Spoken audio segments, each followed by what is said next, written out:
Welcome to this week's edition of World Crisis Radio. This is Webster Tarpley speaking to you from Washington, D.C. Now, we remain heavily engaged on the anti-austerity front. We will have more on foreign policy and the Syrian emergency in just a minute. But here, right off the top, let's call everybody's attention to a series of protests.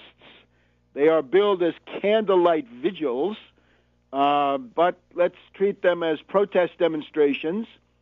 They are organized by National Nurses United, NNU. National Nurses United is one of the most militant, most political, most intelligent unions you're going to find anywhere. They are fighters. They are the ones who broke the back of the Schwarzenegger fascistoid regime in California. They harried him mercilessly. They showed up at every one of his appearances. He never lived it down. So the National Nurses United is organizing protests in 20 U.S. cities, and most of these are on Monday, the 10th of December. So by the time you hear this, if you're listening to this over the weekend on Saturday, Sunday, or indeed Monday during the day, you have plenty of time to go to these things. Monday, December 10th, and they're generally in the late afternoon. They're in the twilight hours, 4 to 6 p.m. There is one exception, which it's going to be essentially over even as we speak. There was one in Chicago at noon on Thursday, December 6th. Don't let Senator Durbin slash Vital Programs, and they're organizing a Durbinville at Federal Plaza, downtown Chicago, Adams and Dearborn. Now, this shows good spirit. Durbin, of course, is one of the top leaders of the Democratic Party in the Senate. He is an austerity ghoul. He is part of the infamous BS Commission, the Bowles-Simpson gaggle of austerity ghouls who have done so much to advance the degeneracy to the point that we now see in Washington. So don't let Durbin slash them. Not just the Republicans, Durbin and a Durbinville. Of course, that would be like a Hooverville or a Cleveland Cafe, if you want to go back even further. So that was at noon today. By the way, we're recording early. It's December 6th. St. Nicholas Day, 2012, here in Washington. I just want to go through this list so you get an idea. I'm urging people who support the United Front Against Austerity, if you're an activist of the United Front Against Austerity, you should go and attend these protest events of National Nurses United, NNU. You should go, however, with the leaflet that's on the UFAA webpage, the all-purpose two-sided intervention leaflet. Go there with a sign that says Wall Street sales tax, because what the nurses are doing is a great thing. On the one side, you can see they've got posters, "Don't push seniors off the fiscal cliff, tax Wall Street," National Nurses United. Unfortunately, they work with this unfortunate name, Robin Hood tax, which I think comes out of the bowels of the Second International, the Socialist or Yellow International in Britain, in particular, left-wing Labour Party, and this is not the full Monty in terms of what we need as the Wall Street sales tax. In other words, it's too small, and it's not going where it needs to go because we need it for federal revenue. We need to stop genocide here in the United States right now. That's where it has to start. Charity does begin at home, and that's what we're proposing. So the main problems with Robin Hood tax is this is a name which is not going to help you here in the United States. I don't think anywhere. Maybe in Britain for very specific reasons, but elsewhere not. And the other thing is that it's too small, what they're proposing, and it goes to the wrong direction. But let's not let those quibbles get in the way. As a matter of fact, that's exactly why you want to go to these demonstrations, show up, have a leaflet, and talk about these differences, right? We're in the United Front. The United Front is Tax Wall Street. The details, we reserve the right to educate people. I just want to go through this list so you get an idea. There are lots of places you can do this, especially in California, where this union is quite strong. But in addition to Chicago, where they had it today, I'm going to have to go fast, so listen carefully, and you can see this. I just put out a tweet. You go to the Webster G. Tarpley Twitter feed, and you will find this, perhaps a few tweets down by the time this program goes on the air on Saturday. But Austin, Texas, Bakersfield, California, Bangor, Maine, Boston, Massachusetts, Campbell, California, Concord, California, Duluth, Minnesota, Fresno, California, Gold River, California, Hyattsville, Maryland. I think that's the one I'll be at, with Chris Van Hollen. He's in the leadership. He's an austerity ghoul. Kalamazoo, Michigan, Los Angeles, California, New York, at the Wall Street Bull, Bowling Green Park, 26 Broadway. In Los Angeles, it's at Henry Waxman's office. Great. Orange, California, San Francisco, California, Seminole, Florida, St. Louis, Missouri at noon, Stockton, California, Vista, California. Now, the other thing I would recommend is people who are primarily from the United Front Against Austerity, primarily the listening audience here. If you're in a place, and you can go and check this, you can check this list on the NNU website. It's the nationalnursesunited.org website. If you're in a place where they don't have a demo, you organize a demo. These are primarily focused on the offices, the district offices of members of Congress, senators, and members of the House of Representatives. For example, in Boston, it's at Senator Kerry's office, 1 Bowdoin Square. Some of these are for leftists, right? Concord, California. Representative George Miller, right? You know, he might be one of the better ones, but more backbone, gotta back him up. Pelosi's office in San Francisco is one of the places. You get the idea. If you're someplace where the NNU is not and the UFAA is, then get the contact number off this NNU website and say, we, the United Front Against Austerity, we're holding a demonstration. You're invited to come to our demonstration at the office of the congressman, of the senator. And our slogans, I think, are going to be clear. No cuts, no genocidal austerity, 1% Wall Street sales tax. The National Nurses United very usefully put a ad on the side of the metro buses here in the nation's capital. They have a picture of that up there. NNU says, don't push seniors off the fiscal cliff, tax Wall Street. Now, naturally, we have to have something a bit broader. It's not just seniors. It's not just Medicare and Social Security that are under attack. Remember that Social Security also includes disability benefits that anybody can get at any age. But also we've got to think about unemployment benefits. Those have got to be funded, and those cannot be sustained without this kind of tax income.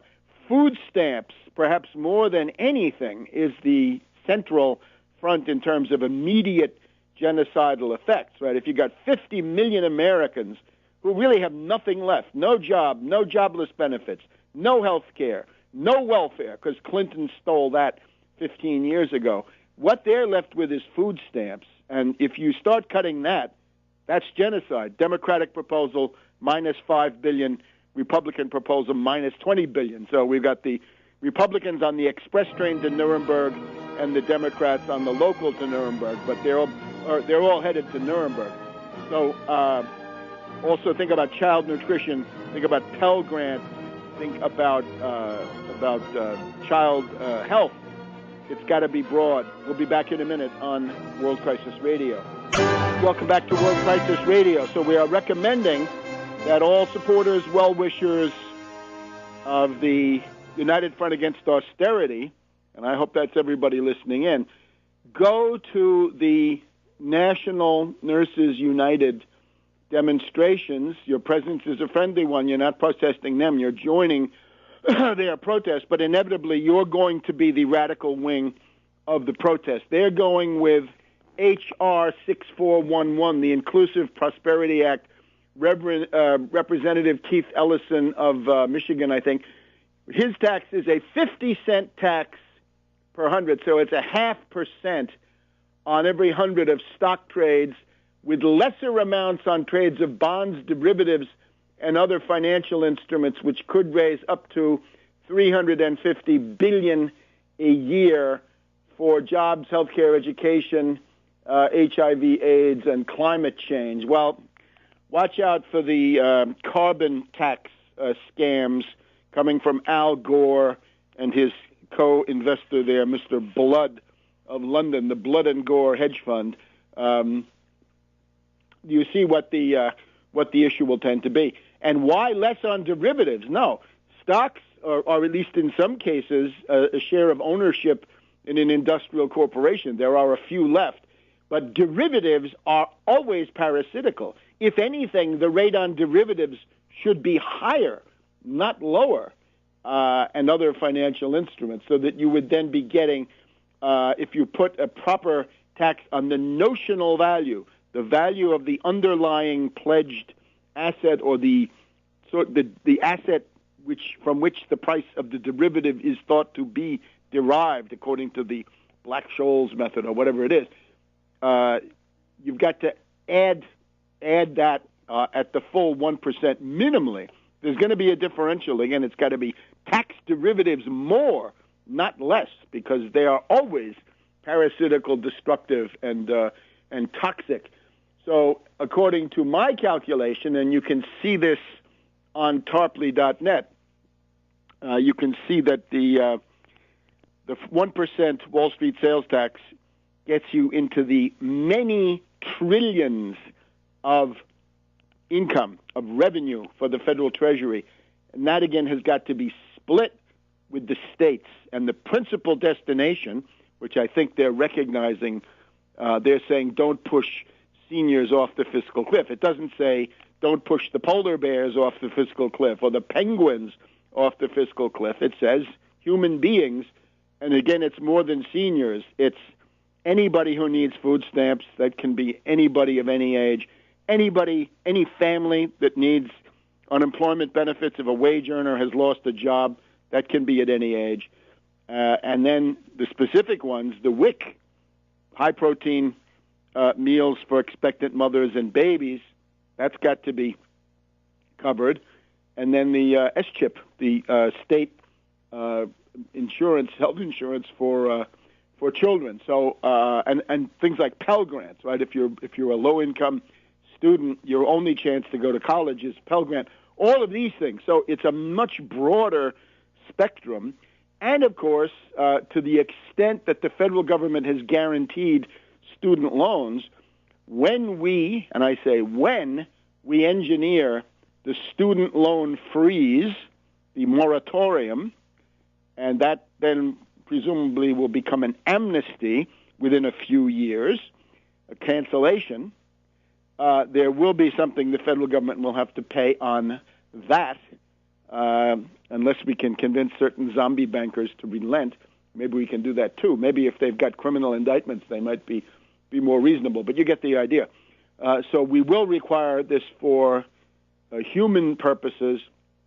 We can also do things like double U.S. emergency food aid. As a matter of fact, if you look at Tarpley.net this week, I've got two programs up there. One is a program which I discussed last week, how to intervene in the New York City fast food strike, and that's up there. But the one that I'm talking about right now is, since the Farm Bill has not been passed, I also offered a multi-point program for the U.S. farm sector. If we have time, we'll go through this in the second hour of this show.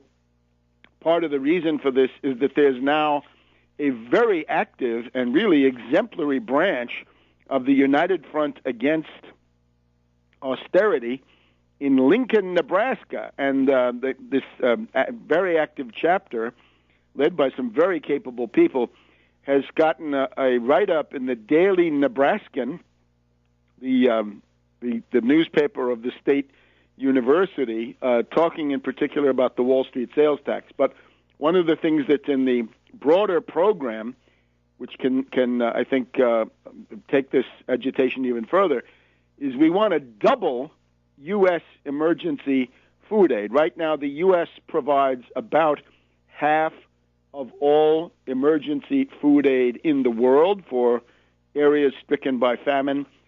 Let's do a favor to the people who need that aid.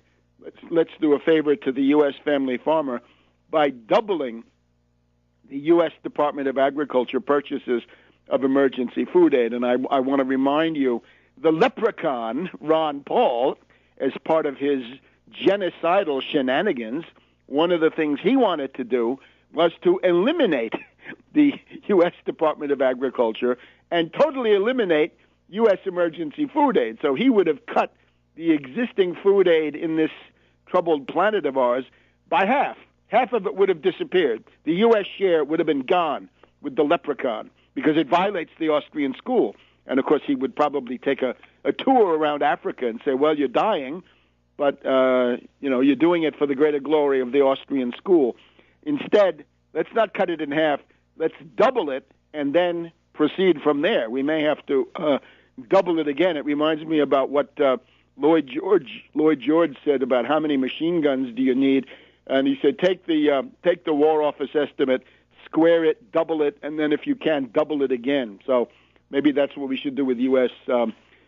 food aid. And the farmer and all food consumers would be all the better off. So I'm strongly recommending that people get out there. Right? It's a very timely thing. It's Monday, December 10th. Go to the National Nurses United webpage. Take a look at those locations. And again, if you're in a location where they are not, call them up, see what they have to say, and say, look, send your members to our demonstration. We're the United Front Against Austerity. We're with you on this issue. We have some technical differences, but that should not be allowed to obscure the need to put this Congress under pressure. We will not allow not just the Republicans to make off with more loot for the super rich, but we will not allow the Democrats to carry out genocidal cuts in the economic rights of the American people, also known as the social safety net or entitlements. Back in a minute on World Crisis Radio. Welcome back to World Crisis Radio. So we are taping this program one day early. It's St. Nicholas Day, the 6th of December 2012. Now, we're looking at Syria. We're also looking at Egypt. We'll try to do justice to both of these today. Then we'll get back to the fiscal cliff and the related haggling. But let's start with Syria. The news is dominated now by leaks coming from the Pentagon, primarily yesterday, primarily Wednesday, the 5th of December, the day before today. And this reported by David Martin, the Pentagon correspondent of CBS News, Jim Miklaszewski, the Pentagon correspondent of NBC.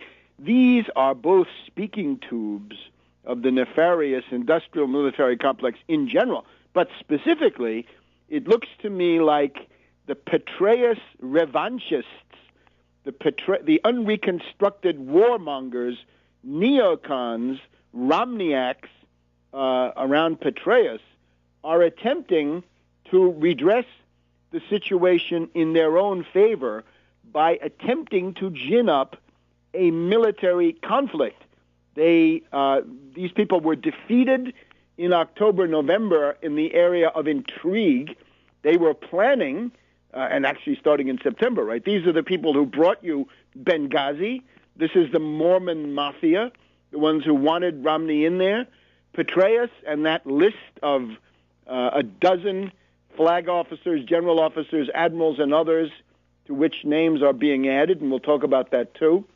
It seems like the Gallup poll gets mentioned in the same context, and it does make sense. We'll discuss that. But these warmongers, neocons, and Mormons, friends of Netanyahu, and so forth. They seem to be making a comeback, and here's the form it takes. David Martin and Jim Miklaszewski both say, oh, the Syrian army is mixing together sarin, and they're loading it into bombs and shells. Now, this is, I think, from a technical point of view, this is crazy. If you weaponize chemical weapons, if you want to have poison gas in a shell or a bomb, that's got to be self-contained, and you can't start mixing it. It's got to be in the round, in the bomb, and then you put it on a plane and you drop it, and when it detonates, that's when the mixing is done, and that's when it's spread. So this looks to me like a somewhat amateurish attempt. In other words, it's ID format from somebody who doesn't seem to know what they are talking about. So this was the hysteria yesterday. Now, Obama takes the occasion to issue a warning to Syria, and I would like to warn Obama, you should beware. Any attack on Syria, any military adventure, will immediately put the neocon, Mormon mafia, Petraeus, and all those other people, they will be back in the driver's seat. Right now, Obama has somehow taken over the initiative. He's gotten something that looks like the upper hand, at least on this front. But military action against Syria would immediately reverse all the progress that has been made. Remember, Petraeus, Allen, Ham, Stavridis, O'Reilly, and others, right? The people, the NATO command, the Central Command, the AFRICOM, and all of this in flux. The guy out there with his battle group on the Stennis, who was removed. All of those people have now been ousted. But that faction is playing the Syrian card. Can't you see that? That's where these leaks are coming from. These are anonymous leaks. And I would say, look at the wretched squalor and misery of CBS News and NBC News to repeat this garbage.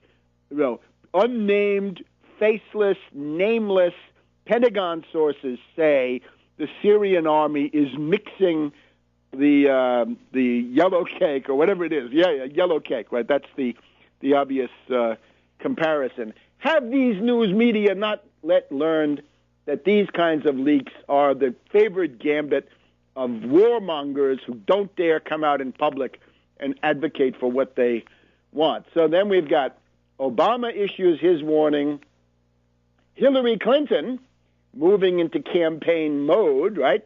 And, of course, her campaign mode is, given her profound psychological weakness, her insuperable inferiority complex and insecurity, she's got to be the biggest warmonger in the room.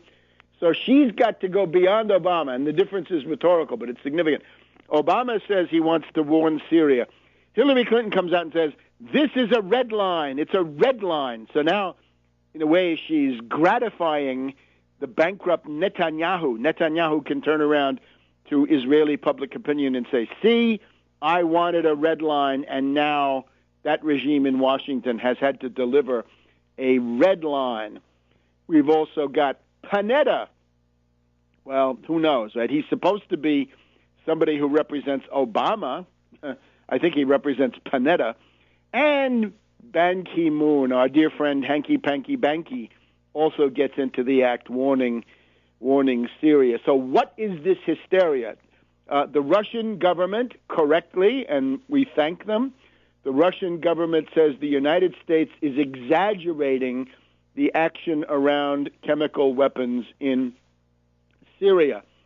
There was today, Thursday, in Dublin, Ireland, a meeting of Hillary with Russian Foreign Minister Lavrov. This was, again, Hillary demanding UN Security Council resolutions to permit invasion and bombing.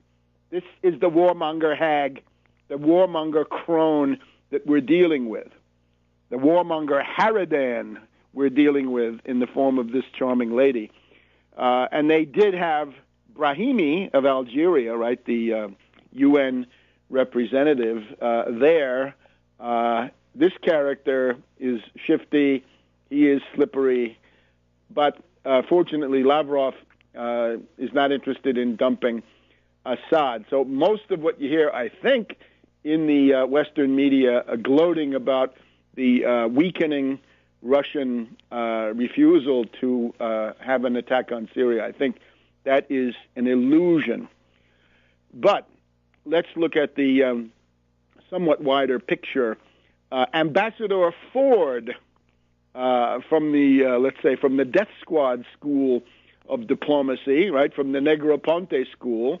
Ford, who I think is in Plutarch, he would have been a life parallel to Ambassador Stevens. They both seem to be diplomats who, they don't like to deal with governments. They like to deal with these fighters and other fanatics, non-state actors.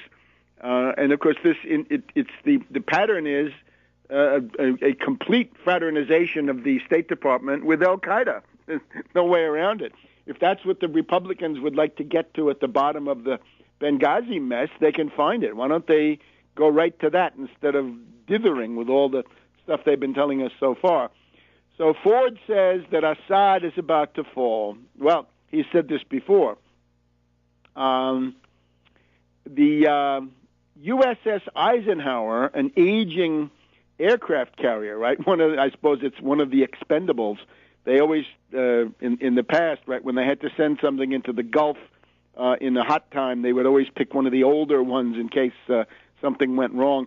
The USS Eisenhower is supposedly in the eastern Mediterranean cruising off Syria at the moment, but others say no, it's just limping home for repairs. And we've also got the United States in a moment of lucidity. At the same time that they're demanding that the death squads take over Syria, they've said al-Nusra, one of the main death squads, is a terrorist organization, a branch of Al-Qaeda. So that's what you want to put in power in Damascus. Great work. Back in a minute on World Crisis Radio. Welcome back to World Crisis Radio. So we're looking at the totally artificial, demagogic, Goebbels-like brouhaha around Syrian chemical weapons, poison gas, sarin, mustard gas, phosgene, God knows what. This is a rather well-known neocon gambit, isn't it? Haven't we seen this before somewhere? And I think anybody who wishes Obama well, anybody who's a friend of Obama, had better tell him right now, don't do it. If you attack Syria, you will have some losses.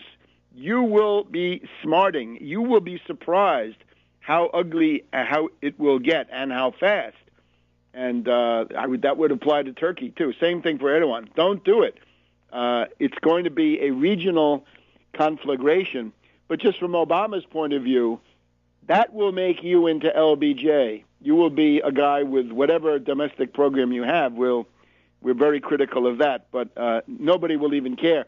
You will become a warmonger, and you will become somebody who can give a speech on a military base and nowhere else, just like LBJ in the last months, right? Your adulation will go out the window because this will be a significant meat grinder, a significant bloodbath, and you will lose control of your administration in the way that LBJ did. In those days, it was the Harvard boutique. It was McGeorge, Bundy, Dean Rusk, and the rest of these invisible government types, right? The people left over from Stimson, McCloy, and Lovett. But in this case, it's going to be the neocons, the Mormon Mafia, the Amen corner for Netanyahu, and so forth. And it will be Syria and then Iran. So Obama, back off. Don't do it for your own good, right? You want adulation. You do this, the adulation will end. It'll be the last hurrah. So the USS Eisenhower is there. The U.S. once again has declared al-Nusra as a terrorist organization. This is one of the principal death squads that are operating there. But you've also got the U.S. Patriot missiles under NATO auspices have been moved to the Turkish-Syrian border. And the significance of this is this can be used already to establish a no-fly zone for the Syrian forces, in the sense that if you fly a Syrian jet or a helicopter over Syrian territory but near the border, then they can take a pot shot at you with this Patriot missile. And what does that invite? It invites retaliation. So don't do it. If you don't want war, then act in order to promote peace. So this is now, I think, a significant mess. Now, it's going to get worse. You've also got to watch out for Hillary Clinton, because Hillary Clinton wants to propitiate precisely the neocons and the Netanyahu gang, because she imagines that she'll be able to straddle the party divides, because she can say, I can reach out, I can work across the aisle. I'm a big warmonger. I can please even those neocons. Right? This is the fatal flaw of Hillary. This is why Hillary Clinton should never be president. Never, never, never. Under no circumstances. She can be perhaps useful to block somebody else, but not that she ever gets to the Oval Office. Next week in Marrakesh, Morocco, we're going to have a meeting of the Friends of Syria. You remember this group, right? With friends like this, you don't need enemies. And the U.S. is fixing to recognize the Syrian National Coalition, which means Al-Qaeda. So that's who they're going to recognize. The U.S. State Department, right, the U.S. position of not negotiating with terrorists is going to be out the window, and then some, because the U.S. will now be recognizing a terrorist gang, Al-Qaeda, with a transparent face mask, as the legal, legitimate government of Syria. I'm sure it will be de jure recognition, right? Not just de facto, but de jure, that they have a legal right to be the government of Syria. So again, Obama, you send troops in there, you will be having Americans die for the right of Al-Qaeda to put their Islamic emirate into Aleppo. And as we hear this week, one of the main things is women can't drive in Aleppo. As soon as those death squads take over, no driving for women, and I bet also we'll be getting it soon. No girls can go to school because the Islamic emirate has come to town. And that's the policy of the United States. Look at Libya. Libya is now dominated by death squads. That's what you're going to have in Syria if this is pursued. Now, I don't think it will, because I think there's plenty of fight left in the Syrian army, the Assad government, and the other groups that will simply be wiped out, the Christians, the Alawites, and many others who don't want this to occur, the Kurds, the Druzes, and so forth. So that's I think, the Syrian situation. Now, look on to Egypt. They say that Morsi is the new pharaoh. He's not the new pharaoh. You know who the new pharaoh of Egypt is? Madame Lagarde, or as we call her here, Madame Lagarde of the International Monetary Fund.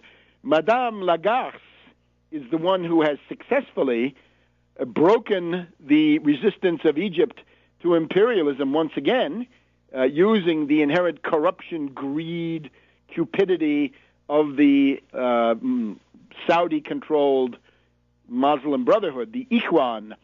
The Ikhwan has caved to the IMF big time, and they have caved to riba. They are now practicing usury. Man, this is not your father's Muslim Brotherhood, let me tell you. So remember that in August, we had Morsi going to Canossa, propitiating Madame Lagarde, in their meeting, and Egypt is requesting $4.8 billion U.S. dollars in a loan.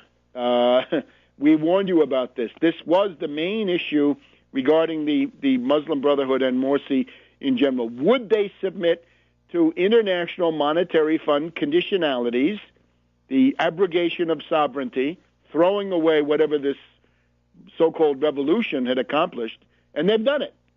And what you see on television, all this stuff about the Sharia law, about the Constitution, the referendum, the judges, and all these other things, this has a certain reality. But I would certainly say that the social energy that is being projected into those issues comes from the austerity which has already begun to be imposed. And in particular, the IMF goes into a place like this and they say, those gasoline subsidies and those food subsidies, the typical things that Egypt has had since Nasser, right? Nasser said we can't pay world market prices when it comes to poor people. They've got to have help in buying cooking oil, food items, and certain things that they need for heating and indeed for cooking, right? Certain kinds of subsidies and later gasoline subsidies added in. Those have been around since Nasser. When Sadat tried to tamper with those at the beginning of the 1980s, there were immediate riots, and now there are again. Surprise. As I've always said, you raise the price of something as basic as gasoline, you'll get some riots. So here's the way it goes. These conditionalities of the IMF loan have begun to be implemented, and this started in the last week of November. So what you're seeing is now with the beginning of the austerity bite. Austerity is national suicide for anybody. It will not work. It will make the deficits bigger. It will not help, and you'll destroy the labor power. So here's what it is. What they implemented in the last week of November is to just about double the price of gasoline, okay? A liter of gasoline under the old regime, pre-November, would cost you 2.75 Egyptian pounds. Thanks to the IMF imposing conditionalities and demanding that this be done, the price of a liter of gasoline has doubled to, or just about doubled, not quite, but almost, to 5 Egyptian pounds. So you've doubled the price of gasoline. Imagine what would happen here in the U.S. if you doubled the price of gasoline from one day to the next. Well, not surprising. You'd get riots. And in Egypt, you're getting them. The answer is roll back the IMF. And the Muslim brothers had better figure that out, because this is usury. We'll be back in a minute. Welcome to our second hour of World Crisis Radio. This is Webster Tarpley speaking from Washington, D.C. on St. Nicholas Day, and reminding everybody, take a look at the National Nurses United website, nationalnursesunited.org, I think, is the one. Take a look at the protests that they're holding at selective congressional offices in 20 cities. I read off some of the places in the first hour. There may be more. And again, if you are somewhere near their demonstration, go to their demonstration. Take along the UFAA, United Front Against Austerity, all-purpose leaflet, which is up on the UFAA website. That makes the case for the 1% Wall Street sales tax. You can make a sign, 1% Wall Street sales tax. You want to back yourself up a bit, take a look at my article dated December 4th here. It's on tarpley.net. It's also on Press TV. 1% Wall Street sales tax, solution to stabilize U.S. federal budget. And there, illustrating that article is a nice picture of one of the National Nurses United banners, Heal America, Tax Wall Street. That's very good. That's exactly right. A couple of technical adjustments needed, but there you have it. And as I also said, I was able to point out on rents on December 4th, National Nurses United and United Front Against Austerity spearhead drive to focus Washington on the Wall Street sales tax and avoid killer cuts, no genocidal austerity. And I was even able to make this case on Abby Martin's Breaking the Wall. I was very grateful to be invited onto Breaking the Wall on RT, Russia Today. Wall Street sales tax needed for the U.S. So there you have it. We should be out in force. I'm hoping to be at Hyattsville and the demonstration here at the office of Van Hollen, who is one of the Democratic leadership, and it's got to be no cuts. Don't you touch it. That's the third rail. You will be primaried. You will be ousted. Take that seriously. The thing is in flux. Now, just getting back to Madame Lagarde, or Lagarde, the Pharaoh of Egypt, and Morsi. Morsi has committed, he's touched the third rail of Egyptian politics, as Sadat found out in the early 1980s. Do not mess with those subsidies. This is absolutely insane. So Morsi doubles the price of a liter of gasoline. And then, and not surprisingly, riots follow. The goal is to save 1/3 on fuel subsidies. So right now they spend something like $16 billion a year to make gasoline available at a reasonable price. The IMF has dictated to Egypt. Egypt is groveling with Morsi. The Ikhwan is groveling to the forces of riba, usury. The 1/3 on the fuel subsidies. So save $5 billion to get the fuel subsidies down to $11.4 billion. In addition, here's what else the IMF wants. First, the IMF says to Egypt, increase the sales tax, a regressive tax, the ones that the oligarchs barely notice. But, of course, the felachin, the peasants out there in the fields, they notice it very much because that hits them much harder. But as if that weren't enough, to go beyond a mere sales tax to a full-fledged value-added tax. In other words, even worse, the most oligarchical regressive form. There's going to be a value-added tax on the European model. This is not good. You don't want to tax adding value. You want to tax things that you want to get less of, like derivatives. That's the genius of the Wall Street sales tax.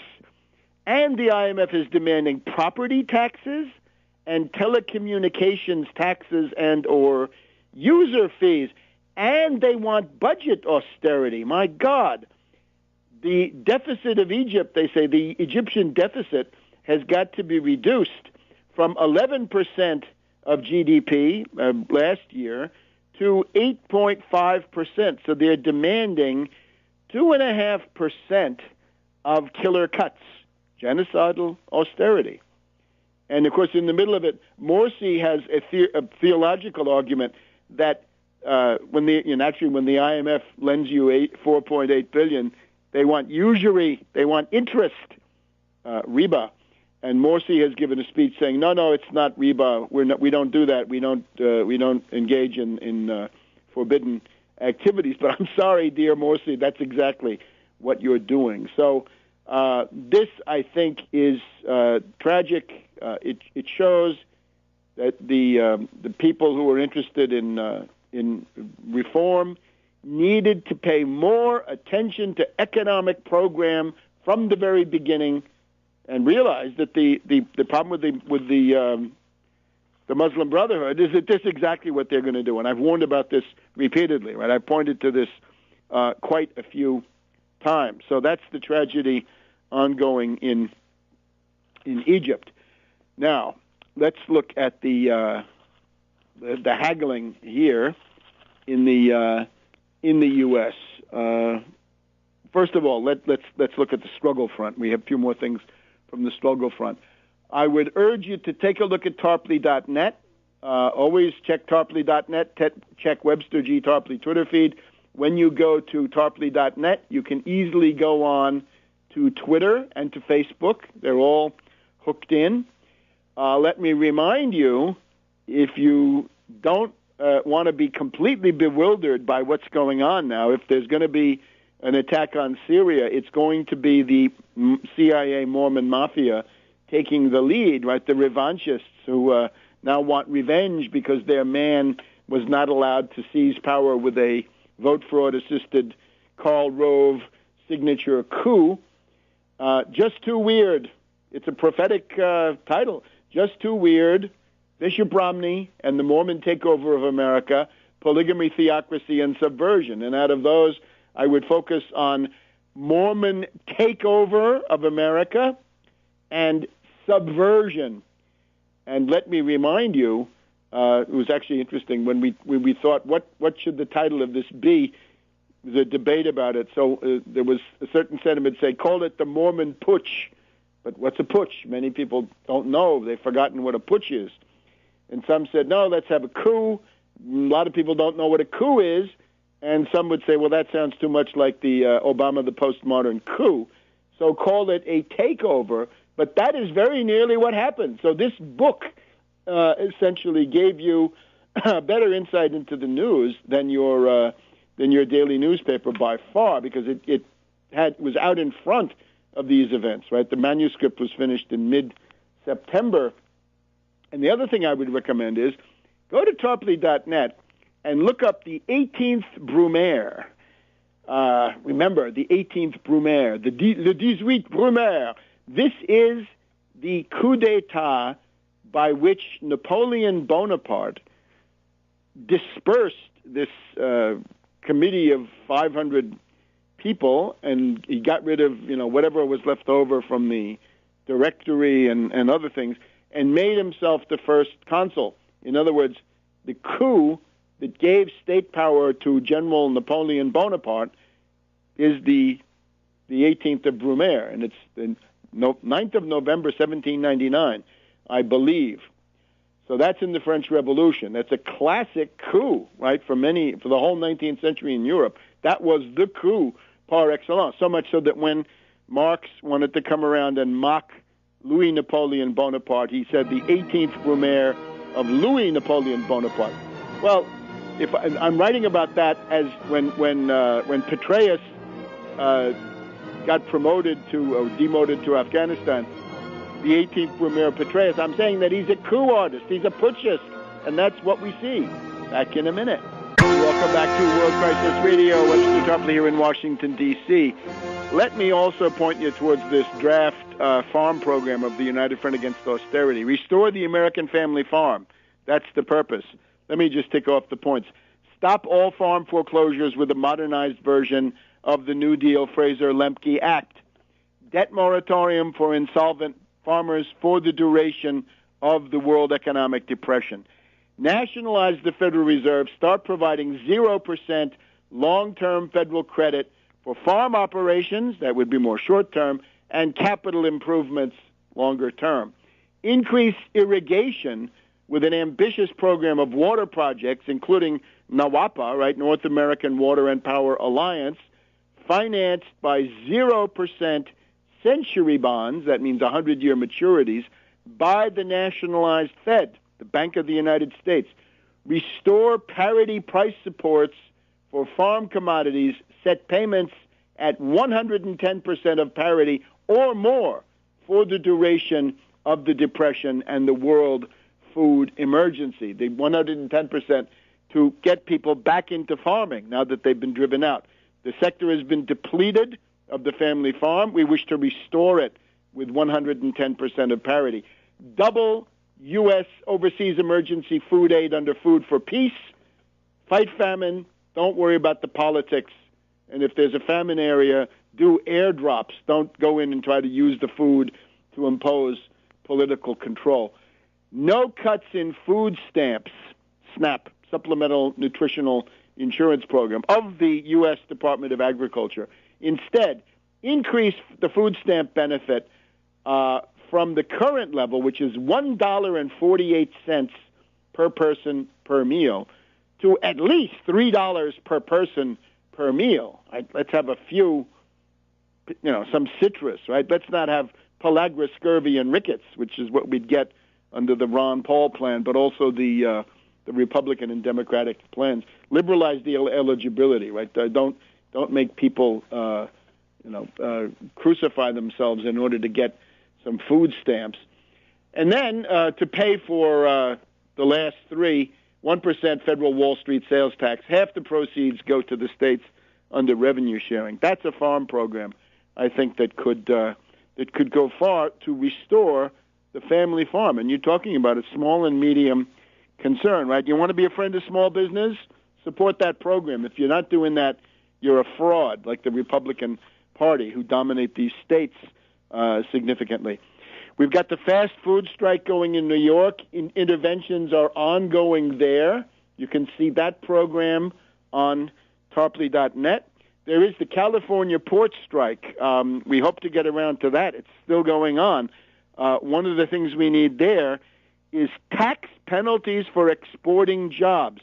If the main thing there starts with clerical employees whose jobs are being offshored, sent to the low-wage environments, heavy-duty tax penalty for any company that does that, reversing the current situation, which is to reward it. Don't reward it.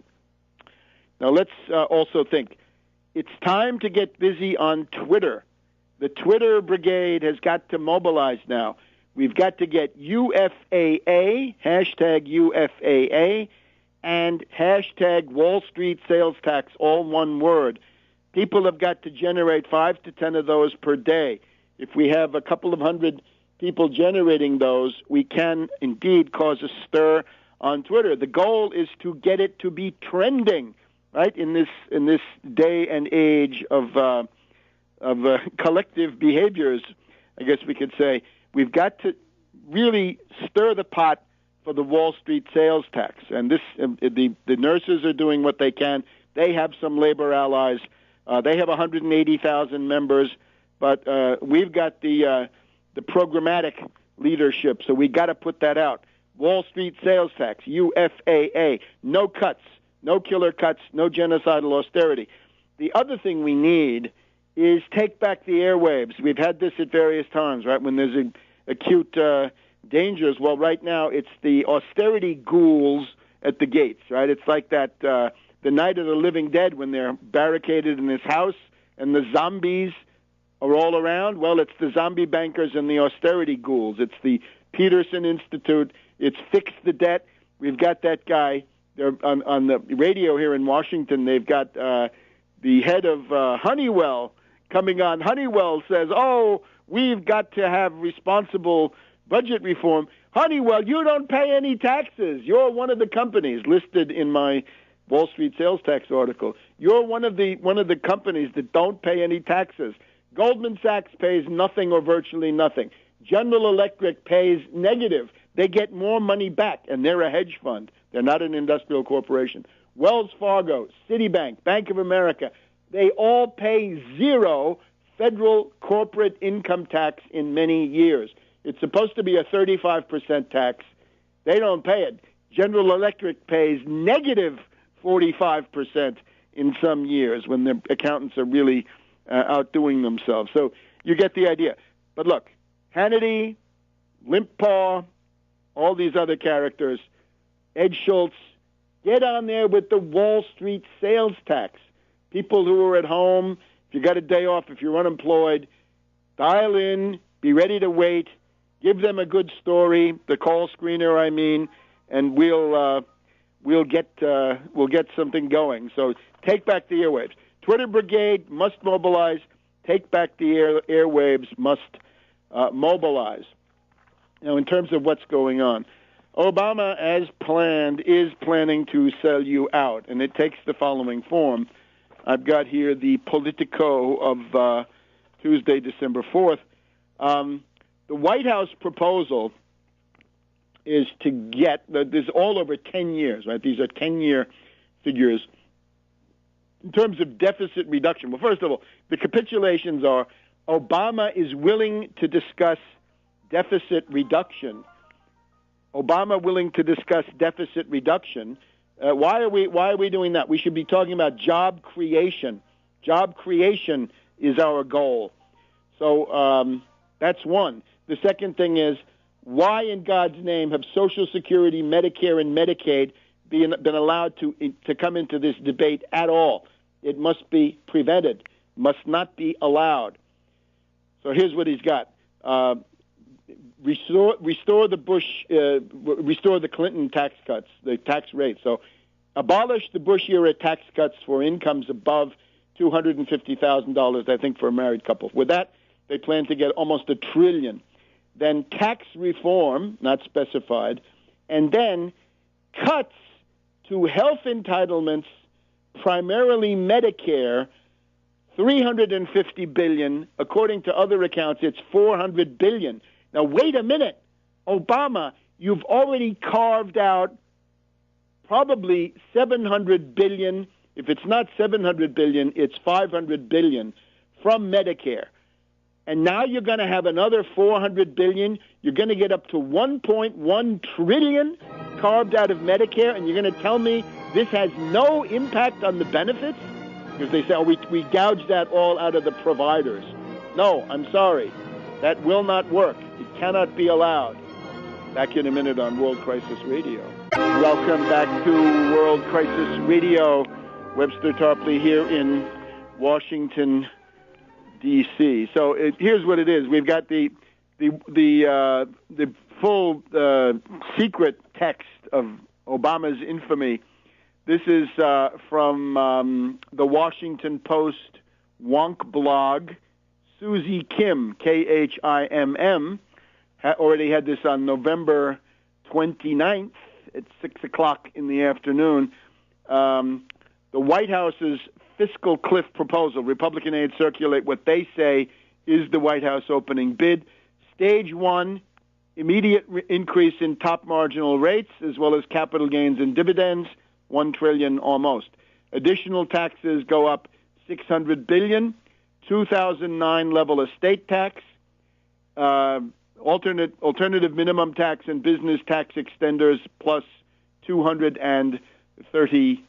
minus 236, payroll tax extension and or an alternative policy spends $110 billion. Now on this one, no extension of the payroll tax holiday, FICA, no. That destroys the financial integrity of Social Security. It is not a delicatessen for people who want to find ways they can promote themselves primarily, right? If you want to do that, go back to the making work pay tax credit, $400 per person, $800 tax credit for a couple. That's more money. It's more significant, and it doesn't attack Social Security. And then they say that they have various kinds of spending, a $50 billion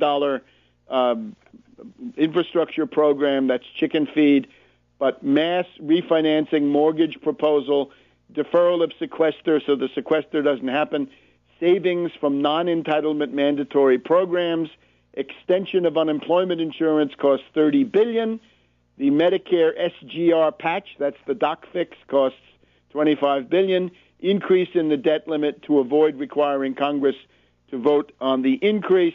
And only in stage two, according to this, do we get tax reform consistent with a $1.6 trillion tax increase.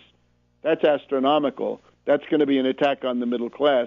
And entitlement policies from Obama's fiscal year 13 budget, which could bring $400 billion in savings. Now, that's the one we have to address. There are some other things that are wrong with this in other forms, but the big thing is, no, you cannot gouge $400 billion more out of Medicare.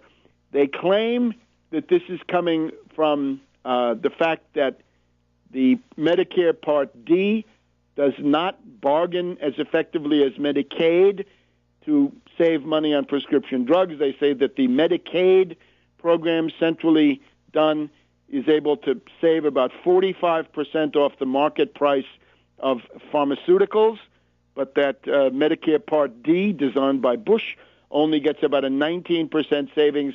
They'd say that they'd like to increase those savings. That part is fine, but eventually it's impossible. In this case, the math won't work. The arithmetic won't work. What this means is local testing labs, smaller hospitals, other kinds of healthcare providers that are critical for the people where they are going to be destroyed. We had this about several months ago in an article in Politico. So the word to Obama is, don't you dare offer $400 billion in additional cuts to Medicare after you gouged $700 billion as part of the Obamacare. That's one of the things that's got to be rolled back, right? In the process of authorization, that's got to be rolled back, right? Everything has to go through twice. So saying you're going to cut it and actually cutting it is slightly different. So the other thing with Obama is he says he wants to go back to the McConnell plan. He wants to have a situation where the president can raise the debt ceiling and then the Congress can protest against it. They can send him a resolution that he can't do it. He can veto that, and only if the Congress can come up with a 2/3 veto override, a two-thirds majority in both houses, is he going to be stopped from raising the debt ceiling? Now, it is, of course, imperative. This is a step in the right direction, I guess, a step in the right direction that we cannot have this gang of right-wing anarcho-fascists calling themselves the Tea Party, right? These party of national sabotage, constantly playing hell with the public financing and the integrity of the U.S. government. We've had enough of this. And it would be fine if you can get this from these reactionary Republicans. But remember, you don't need to. You've got the Constitution working on your side. So another capitulation, another evidence of Obama's inveterate weakness is that he seems to think that he needs this. You don't need it. Here's what you have. 14th Amendment, submitted by Congress June 16, 1866, ratified July 28, 1868. It's been around. And here we go into Section 4. This is the 14th Amendment, Section 4. The validity of the public debt of the United States authorized by law, including debts incurred for payments of pensions and bounties for services in suppressing insurrection or rebellion, civil war, shall not be questioned. So, the parts that are most valid today. The validity of the public debt of the United States authorized by law, including, but not limited to, including, forget what it includes. It means the whole thing, expressly including these, but expressly including everything else, shall not be questioned. And therefore, we conclude, and we've said this before, the debt ceiling is unconstitutional. The debt ceiling is a monstrosity.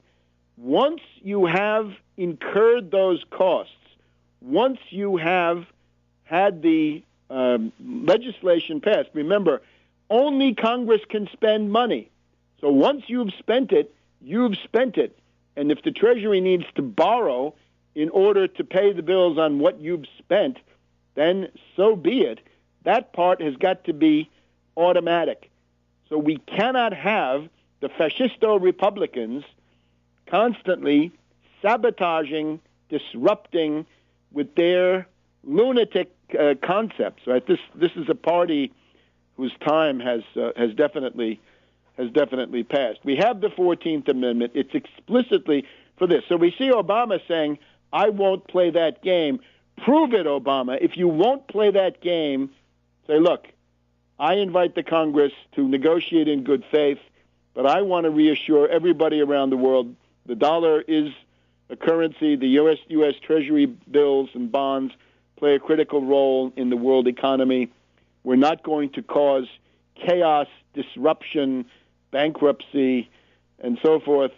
The public obligations of the United States will be paid, and some gang of yahoos, rednecks, and cretins in the House of Representatives simply will not be allowed to. So, and you don't like that boner, right? Then do what? Go to the Supreme Court. It'll take forever. And indeed, then, the answer to the Supreme Court is, as Lincoln said, Justice Tony has made his decision. Now let him enforce it, right? So don't let this happen. So, the 14th Amendment. Back in a minute on World Crisis Radio. Welcome back to World Crisis Radio. The situation we now have is, let's do a little bit of a historical comparison. You got to imagine the Bolsheviks in Moscow and St. Petersburg in the summer, July 1917. The government is Kerensky. He's an agent of the Entente, the British and the French, and he's oppressing you, and he's bad. He's got your people in jail. But you've also got Kornilov and the White Army of fascist killers approaching from the outside. So, as Lenin said, you make a block with Kerensky until you have disposed of the Kornilov danger, and then you turn and settle accounts with Kerensky. So it's something along these lines. Now, We are therefore adrift on the sea of adventures. We've got this clique of flag officers, some of whom have been purged. Some of them I don't think any of them are still in command of troops. And in particular, we noticed that the brigadier general who was accused of raping a subordinate was the number 2 of the 82nd Airborne Division. You want to have a coup, got to have them. That's clear. He has been certainly removed from his post, and similarly. So you've also then got to think about these attempts of an economic policy coup, sort of the Gingrich type. So take a look at this. It's on the White House website, November 21st, 2012. Presidential Memorandum, National Insider Threat Policy, and Minimum Standards for Executive Branch Insider Threat Program. So this is a document you don't see. This is the letter of transmittal. It's a presidential memorandum to establish a national insider threat policy and minimum standards for executive branch insider threat programs, provide direction and guidance for the development of effective insider threat programs within departments and agencies to deter, detect, and mitigate actions by employees who may represent a threat to national security. These threats encompass potential espionage, violent acts against the government or nation, unauthorized disclosure of classified information, of which the U.S. computer networks have a lot. What is this? On the surface, you'd say, well, it's WikiLeaks, it's Bradley Manning, right? Potential espionage, unauthorized disclosure of classified information. Fine, let it be Assange, WikiLeaks, Manning, and so forth. But the one about violent acts against the government or the nation, what does this mean? It seems to reek of assassinations, destabilizations, false flag events. This memo seems to me, and we don't know what the underlying document actually says, this seems to target the rogue network. I don't know how else you can look at it. In other words, private and or foreign networks, Wall Street networks, British networks, Netanyahu networks, sure, other kinds of networks. There may be other kinds. The Dutch, right? We know them, the Anglo-Dutch, right? Maybe they have a hand in that. So you get the idea. Take a look at this. It is an important document, and it was put out on the 21st of November, and depending on what the underlying policy document says, this seems to be a kind of a turning point. It's one of the more explicit attempts to address the rogue network. And again, the one that I'm thinking of is the one that we've just seen partially exposed and partially rooted out. Now, concerning the fratricide of the reactionaries, this is just a little comic relief here at the end.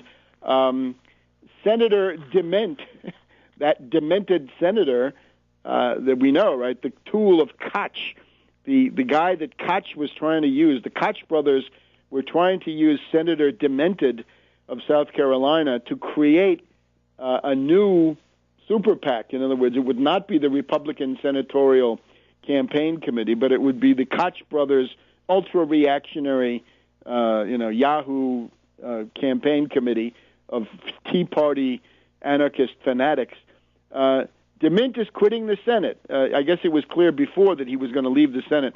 He's now going to the Heritage Foundation, where he will replace the reactionary theorist Ed Fulner. But remember, Ed Fulner is pretty much the British Fabian Society, right? These are classical British liberals. That's what they are. They're not conservative. They're reactionaries, but they're classical British liberals. So I wonder what that is. Maybe the Koch brothers are disillusioned, right? The Koch brothers put a lot of money into this election. They didn't seem to get very much, so maybe they're not funding that super PAC that he was trying to run, right? He was the money bags. He was sort of the Koch paymaster in the Senate, and now he's leaving. So the Taliban faction of the Republican Party not looking too good. And the other complication for them is that Speaker Boehner has now ousted 4 of the most vocal reactionaries, Congressman Amash, Jones, Schweikert, and Hoylenkamp, Weeping Field, I guess.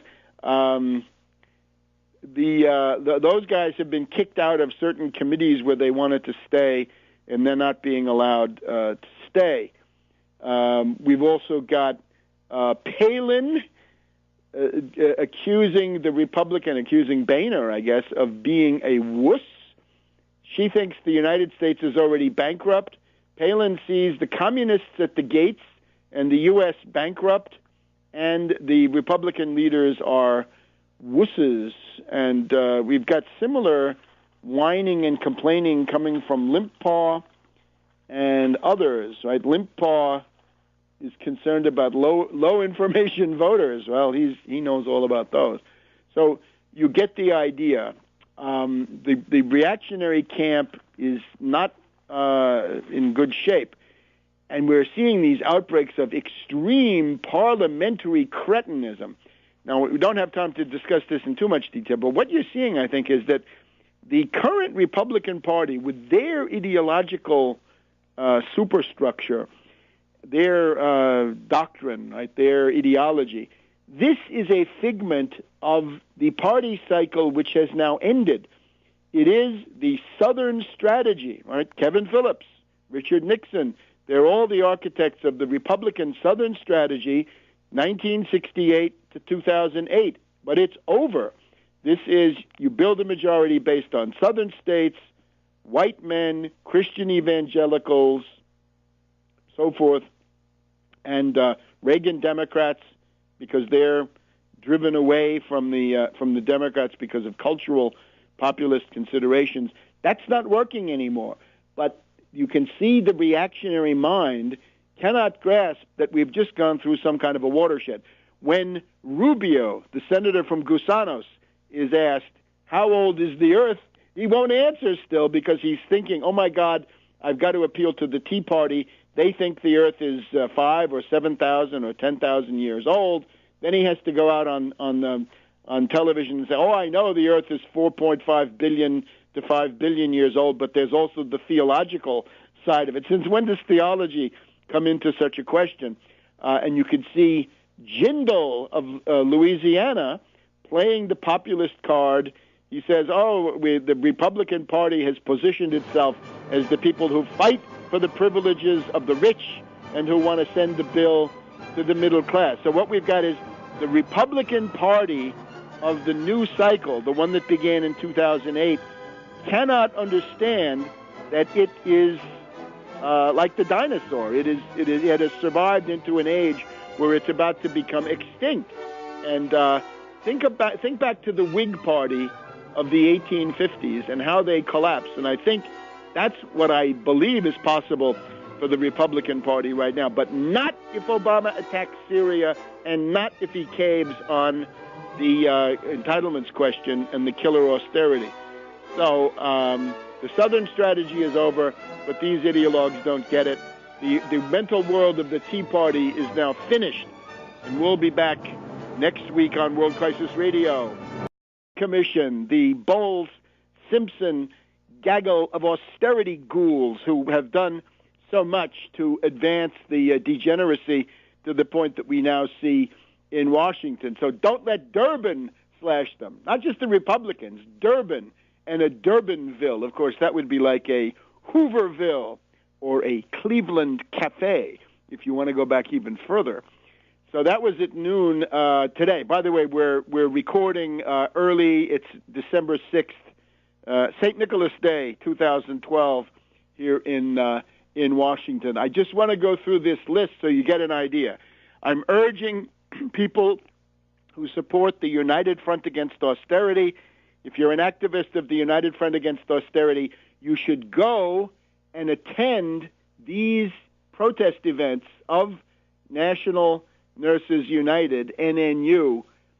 You should go, however, with the leaflet that's on the UFAA webpage, the all-purpose two-sided intervention leaflet. Go there with a sign that says Wall Street sales tax, because what the nurses are doing is a great thing. On the one side, you can see they've got posters, "Don't push seniors off the fiscal cliff, tax Wall Street," National Nurses United. Unfortunately, they work with this unfortunate name, Robin Hood tax, which I think comes out of the bowels of the Second International, the Socialist or Yellow International in Britain, in particular, left-wing Labour Party, and this is not the full Monty in terms of what we need as the Wall Street sales tax. In other words, it's too small, and it's not going where it needs to go, because we need it for federal revenue. We need to stop genocide here in the United States right now. That's where it has to start.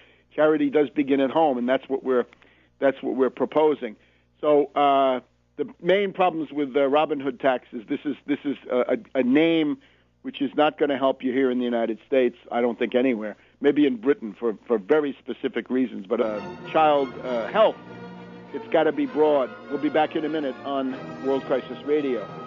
Welcome back to World Crisis Radio. So we are recommending that all supporters, well-wishers of the United Front Against Austerity, and I hope that's everybody listening in, go to the National Nurses United demonstrations. Your presence is a friendly one. You're not protesting them. You're joining their protest, but inevitably you're going to be the radical wing of the protest. They're going with H.R. 6411, the Inclusive Prosperity Act.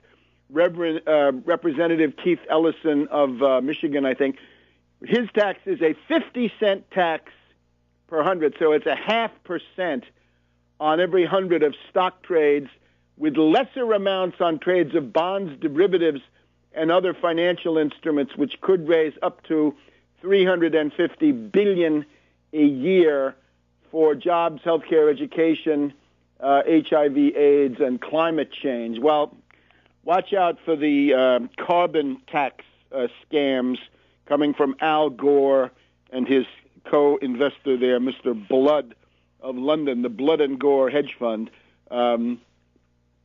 You see what the issue will tend to be. And why less on derivatives? No, stocks, or at least in some cases, a share of ownership in an industrial corporation. There are a few left. But derivatives are always parasitical. If anything, the rate on derivatives should be higher, not lower, and other financial instruments, so that you would then be getting, if you put a proper tax on the notional value, the value of the underlying pledged asset, or the asset from which the price of the derivative is thought to be derived, according to the Black-Scholes method or whatever it is. You've got to add that at the full 1% minimally. There's going to be a differential. Again, it's got to be tax derivatives more, not less, because they are always parasitical, destructive. And right, Concord, California, Representative George Miller, right? You know, he might be one of the better ones, but more backbone. Gotta back him up. Pelosi's office in San Francisco is one of the places. You get the idea. If you're someplace where the NNU is not and the UFAA is, then get the contact number off this NNU website and say, we, the United Front Against Austerity, we're holding a demonstration. You're invited to come to our demonstration at the office of the congressman, of the senator. And our slogans, I think, are going to be clear. No cuts, no genocidal austerity, 1% Wall Street sales tax.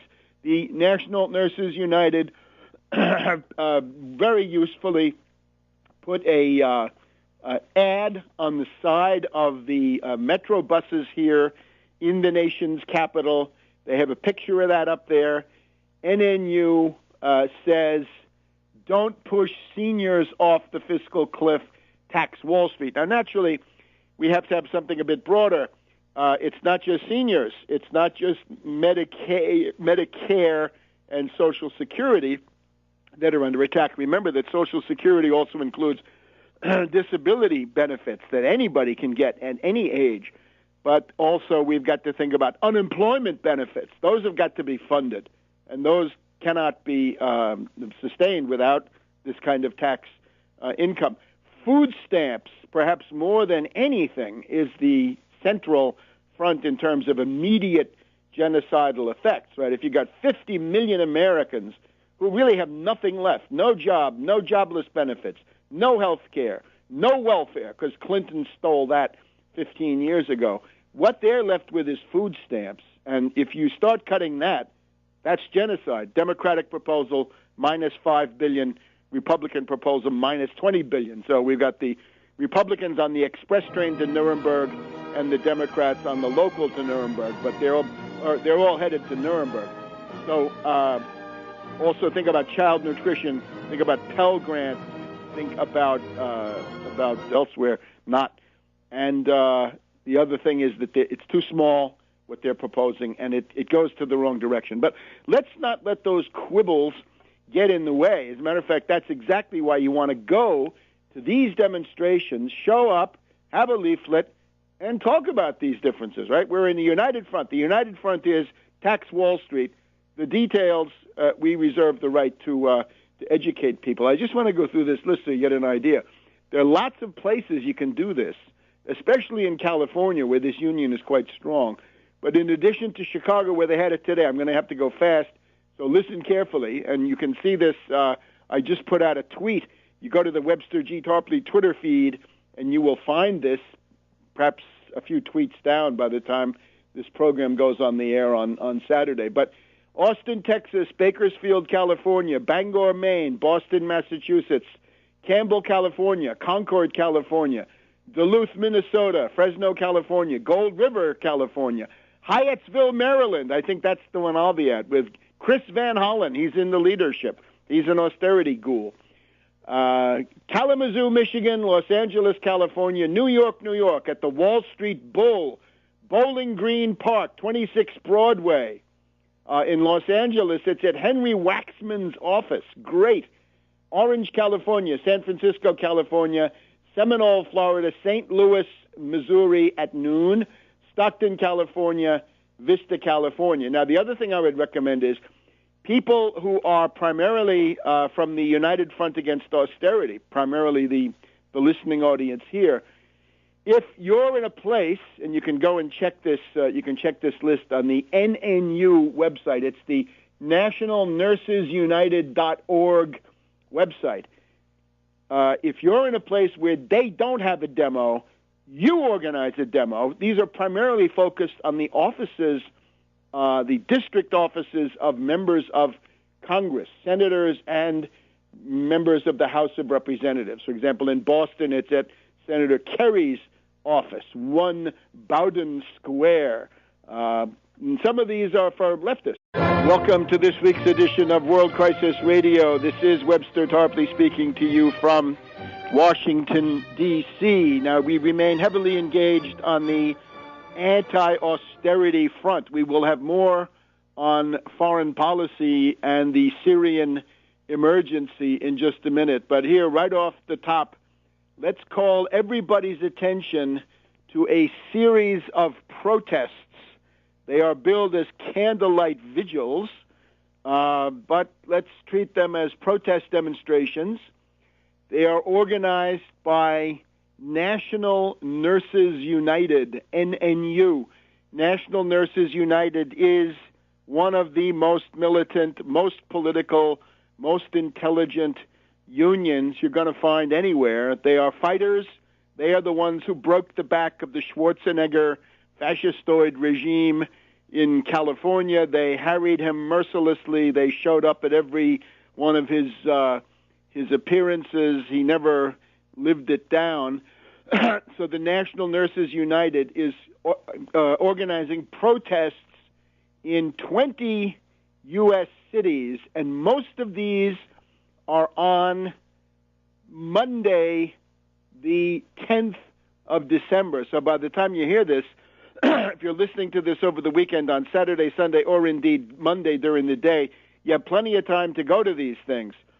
Monday, December 10th, and they're generally in the late afternoon. They're in the twilight hours, 4 to 6 p.m. There is one exception, which it's going to be essentially over even as we speak. There was one in Chicago at noon on Thursday, December 6th. Don't let Senator Durbin / Vital Programs, and they're organizing a Durbinville at Federal Plaza, downtown Chicago, Adams and Dearborn. Now, this shows good spirit. Durbin, of course, is one of the top leaders of the Democratic Party in the Senate. He is an austerity ghoul. He is part of the infamous BS